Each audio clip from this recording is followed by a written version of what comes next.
देखो, एक भगत जी आए थे, वो कह रहे थे हमें छवि में विश्वास नहीं है। हमको ये समझ में नहीं आता कि जब तत्व ज्ञान की तरफ हम बढ़ते हैं तो सर्वत्र भगवान है, तो सर्वत्र हैं तो हैं, सर्वत्र हैं तो हैं। हमको और बातें समझ में नहीं आती। एक बात मानो शास्त्र की, गुरुवाणी जी में भी पढ़ा, घट घट में वो व्याप्त है, कोई कण ऐसा नहीं जो राम रमा नहीं। अब इसके आगे कुछ बताओ, है कुछ आगे? नहीं। तो वेदांत भी तो यही कहता है, सर्वम खलमिदम ब्रह्म। तो भक्ति भी तो यही कहती है, चराचर जगत को इष्टाकार दे। तो अचर में जड़ आ गया और चर में चैतन्य आ गया। अब आप एक चैतन्य में कहते हो कि मैं ऐसे आप में भगवान को मान सकता हूं गुरु रूप से, लेकिन हम छवि में भगवान को नहीं मान सकते।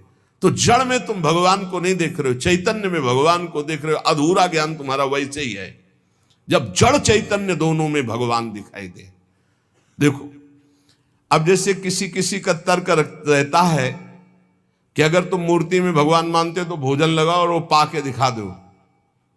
तो देखो, तुम्हारी भावना अंदर से है कि मेरे प्रभु की ये मूर्ति है, तो वैसे ही भगवान बर्ताव करते हैं। अगर सच्चाई से तुम्हारे अंदर भाव आ जाए, तुम क्या नामदेव जी के हाथ से दुग्ध पान नहीं किया? क्या धन्ना जाट के हाथ से मूर्ति में ही भोजन भगवान ने नहीं पाया? क्या साक्षी गोपाल के रूप में मूर्ति चलकर उड़ीसा नहीं गई? पर चाहे जितना समझाओ, अपने भाव में बैठा हुआ कि ये मूर्ति है, तो वैसे ही व्यवहार प्रभु करते। क्या खंबा खंबा नजर नहीं आ रहा? क्या इसमें भगवान नजर आ रहा है? हम भावना का आरोप करते हैं, लेकिन प्रहलाद जी को भगवान नजर आ रहे थे तो खंबा फाड़ के प्रकट हो गए। देखो, अगर आप एक बात शास्त्र की मान लोगे तो सब संशय खत्म हो जाएंगे। कोई कण ऐसा नहीं जहां प्रभु ना हो। हम दोनों पक्षों को गुरु कृपा से स्वाद ली करके चले हैं। एक निर्गुण निराकार सर्वव्यापी अंतर्यामी परमात्मा, और एक सगुण साकार भगवान का स्वरूप, और फिर एक सगुण निर्गुण दोनों से परे प्रेम का स्वरूप जो वृंदावन में है। ये सगुण निर्गुण दोनों से न्यारा स्वरूप है। इसलिए हमारी बात प्रार्थना सहित समझ लीजिए, कोई कण ऐसा नहीं जहां मेरे प्रभु ना हो। जब सर्वम खलमिदम ब्रह्म, तो मूर्ति में ब्रह्म नहीं है क्या? फिर क्यों कहते हो नहीं करना चाहिए? अधूरा ज्ञान।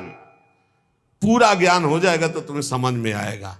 सब गुरुओं के गुरु भगवान शंकर है ना, और कई कौन ऐसा है ज्ञानी जो भगवान शंकर की आराधना न करता हो, जो विश्वेश्वर विश्वनाथ जी में जाके माथा न प्रणाम करता हो, जल न चढ़ाता हो? कौन ऐसा है? इसलिए कौन ऐसा है जो अपने गुरुदेव को मूर्तिमान मानकर प्रणाम न करता हो? तो हमें कुछ बातें ऐसी लगती हैं कि अगर ये अधूरापन छोड़ दिया जाए तो पूरा ज्ञान हो जाए।